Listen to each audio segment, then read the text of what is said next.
نے ان دو صورتوں میں اس واقعے کو ذکر کیا ہے۔ یہ واقعہ بہت سے عقلوں میں نہیں آتا۔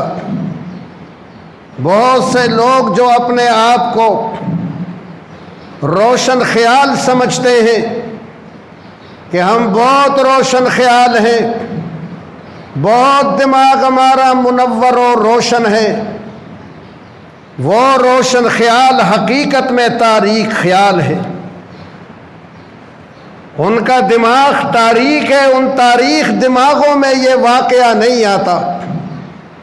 اللہ تعالیٰ کو معلوم تھا کہ ایسے تاریک خیال لوگ ہوں گے کہ جو اس واقعے کا انکار کریں گے اور کہیں گے کہ یہ واقعہ عقل کی کسوٹی پہ پورا نہیں اترتا، یہ ہماری عقلوں میں نہیں آتا، کیونکہ یہ لمبا سفر ہے، طویل سفر ہے، اور یہ لمبا اور طویل سفر یہ لمحوں میں ہو گیا۔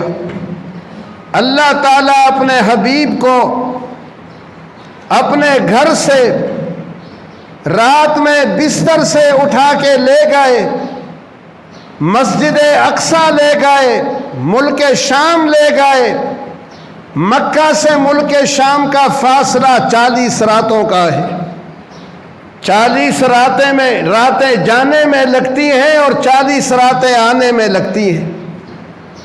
80 راتوں کا یہ سفر ہے، 80 دنوں کا سفر ہے، اور پھر مسجد اقصیٰ سے آسمانوں پہ جانا، آسمانوں سے سدرۃ المنتہا پہ جانا، سدرۃ المنتہا سے پھر عرش کی بلندیوں پہ جانا، پھر کعبہ قوسین کی منزلوں پر فائز ہونا، اور اس جگہ جانا کہ جہاں جہان، کائنات، وجود اور مخلوق کا نام و نشان نہیں، اور پھر صبح ہونے سے پہلے اپنے بستر پر آ جانا۔ یہ اتنا لمبا اور طویل سفر تاریک دل کہیں گے، تاریک دماغ کہیں گے کہ یہ ہماری عقلوں میں نہیں آتا ہے کہ اتنا لمبا سفر، اتنا طویل سفر یہ کس طرح لمحوں میں طے ہو گیا۔ اللہ تعالیٰ نے سورہ بنی اسرائیل کی پہلی آیت میں اس واقعے کو بیان کرنے میں جو کلمات ارشاد فرمائے، ان میں سے ہر کلمہ اس بات پر دلالت کرتا ہے کہ یہ معراج اللہ تعالیٰ نے اپنے حبیب کو حالت بیداری میں کرائی، جسم اور روح کے ساتھ کرائی۔ یہ خواب کا معاملہ نہیں تھا۔ جو تاریخ خیال لوگ ہیں وہ اس کو خواب پر محمول کرتے ہیں، کہتے ہیں یہ خواب میں حضور نے دیکھا، خواب پیش آ گیا تھا حضور کو کہ خواب دیکھ رہے ہیں، رات کو سوئیں گھر میں کہ مسجد اقصیٰ جا رہے ہیں، آسمانوں پہ جا رہے ہیں، واپس آ رہے ہیں، یہ آپ نے خواب دیکھا۔ اللہ تعالیٰ نے ایک ایک کلمے سے یہ بات واضح کی کہ یہ خواب نہیں تھا، یہ حالت بیداری میں پورا واقعہ پیش آیا۔ اللہ تعالیٰ نے پہلا جو کلمہ ارشاد فرمایا اس واقعے کو بیان کرنے کے لیے وہ کلمہ سبحان ہے۔ ارشاد فرمایا سبحان الذی اسریٰ بعبدہ لیلا، سبحان ہے وہ جو لے گیا اپنے بندے کو رات میں، جو اپنے بندے کو رات میں لے گیا وہ سبحان ہے۔ اللہ تعالیٰ نے اپنے آپ کو سبحان فرمایا۔ سبحان کسے کہتے ہیں؟ سبحان کون ہوتا ہے؟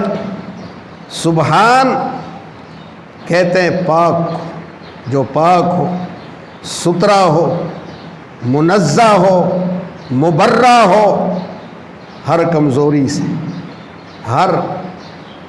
ہر کمزوری سے، ہر عیب سے، ہر خامی سے، ہر بیچارگی سے، ہر مجبوری سے، ہر لاچارگی سے اس کو سبحان کہتے ہیں۔ اللہ تعالیٰ نے فرمایا جو اپنے بندے کو لے گیا وہ سبحان ہے، وہ کمزور نہیں ہے، وہ ناتواں نہیں ہے، وہ بیچارہ نہیں ہے، وہ وہ ناتوا نہیں ہے. اگر وہ اپنے بندے کو نہیں لے جا سکے تو پھر اس کی کمزوری لازم آئے گی کہ وہ کمزور ہے، وہ بیچارہ ہے. جو کمزور اور بیچارہ ہو وہ اللہ ہوتا ہے. اللہ وہ ہوتا ہے جو ہر چیز پر قدرت و اختیار رکھتا ہے، ہر چیز جو اس کے قبضہ قدرت میں ہوتی ہے. فرمایا جو اپنے بندے کو لے گیا وہ ہر کمزوری سے پاک ہے. وہ اس کمزوری سے بھی پاک ہے کہ اپنے بندے کو لمحوں میں نہ لے جا سکے اور واپس نہ لا سکے. وہ اس کمزوری سے پاک ہے. سبحان ہے وہ جو اپنے بندے کو لے گیا. اسرا بعبدہ، اپنے بندے کو لے گیا. حضور نے نہیں فرمایا کہ میں گیا ہوں مسجد اقصیٰ، میں گیا ہوں آسمانوں پہ. یہ دعویٰ حضور نے نہیں کیا، یہ دعویٰ تو اللہ کر رہا. حضور نے نہیں فرمایا کہ میں گیا ہوں، سبحان کہہ رہا ہے میں لے گیا ہوں.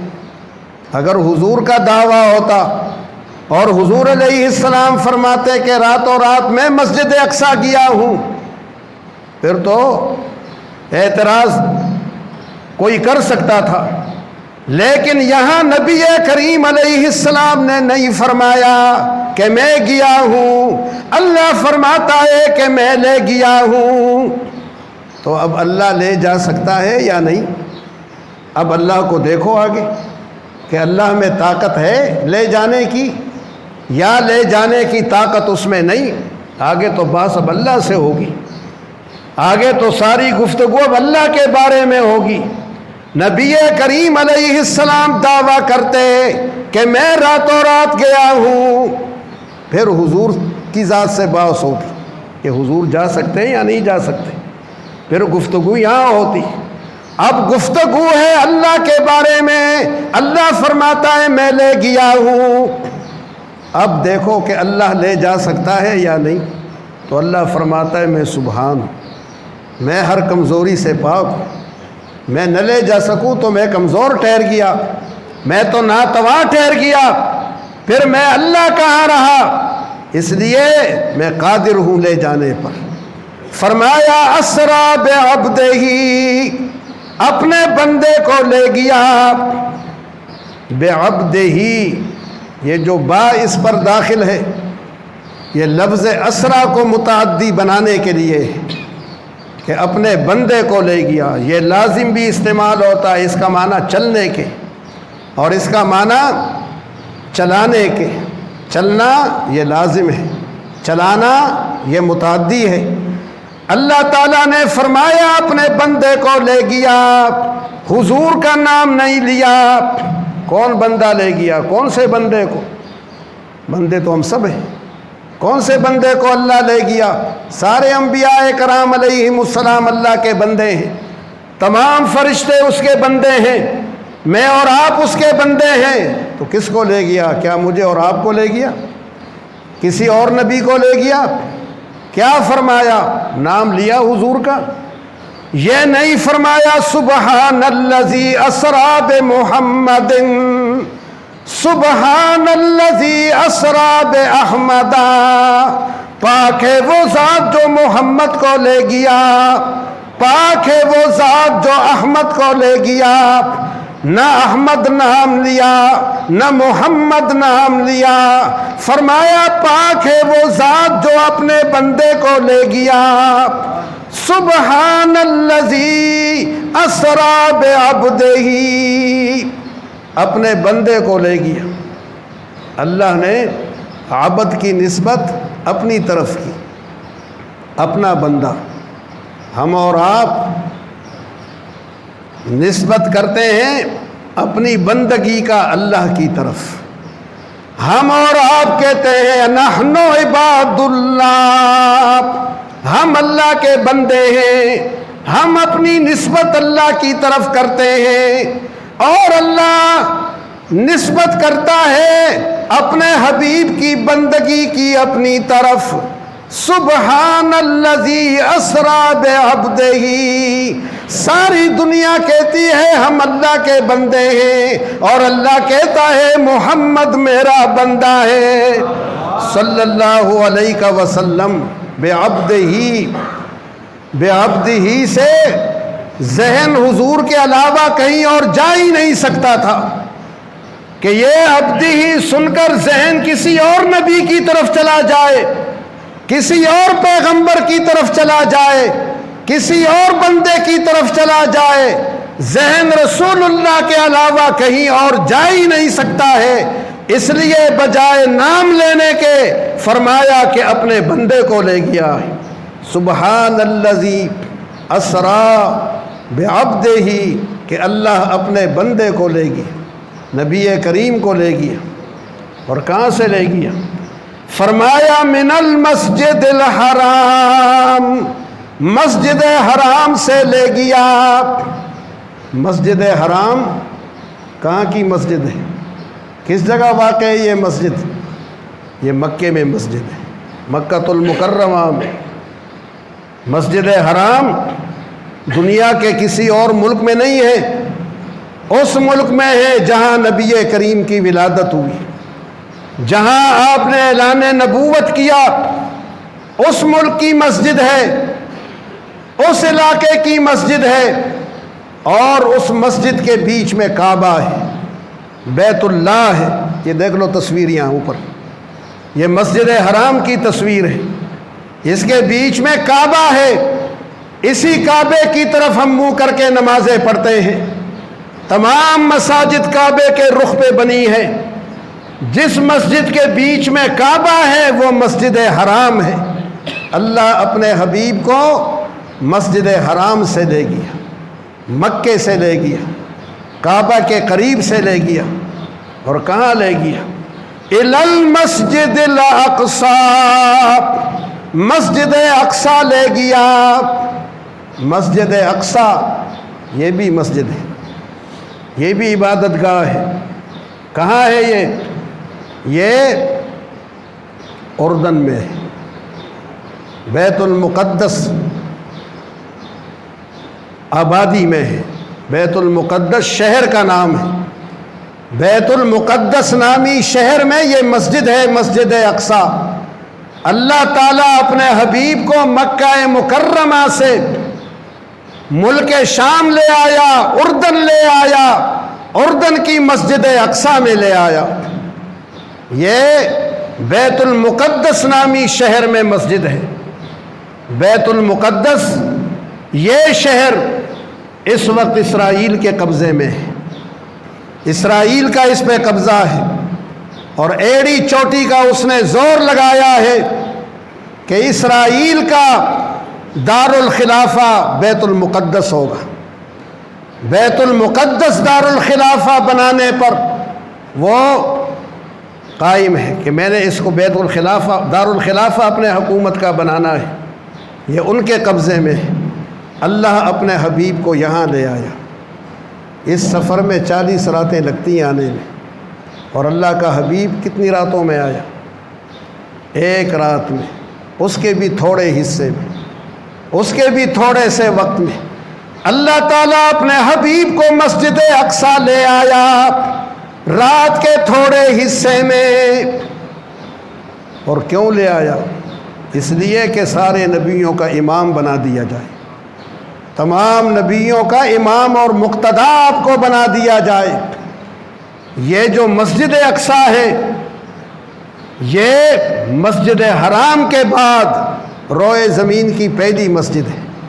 پہلی مسجد مسجد حرام مکے والی، جس سے رسول اللہ کو لے جایا گیا، اور یہ دوسری مسجد ہے مسجد اقصی روئے زمین کی۔ اس مسجد کے بنانے والے بھی حضرت ابراہیم علیہ السلام ہیں، اور اس کے بنانے والے بھی حضرت ابراہیم علیہ السلام ہیں۔ یہ دونوں مسجدیں، ان کی بنیادیں رکھنے والے حضرت ابراہیم خلیل اللہ ہیں۔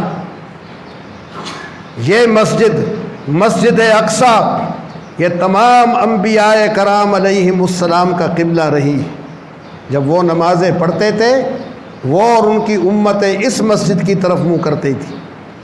ہمارا اور آپ کا پہلا قبلہ یہ رہا ہے، مسلمانوں کا پہلا قبلہ مسجد اقصی رہا ہے، اور پھر اللہ تعالیٰ نے ہمارا قبلہ بدل دیا اور مسجد اقصی کے بجائے ہمارا قبلہ بیت اللہ کو بنا دیا، جو مسجد حرام کے بیچ میں واقع ہے مکہ میں، جو اس رخ پر ہے، ہمارا قبلہ اسے بنا دیا۔ یہ ہمارا قبلہ اول ہے مسجد اقصی، یہ ہمارا بھی پہلا قبلہ ہے۔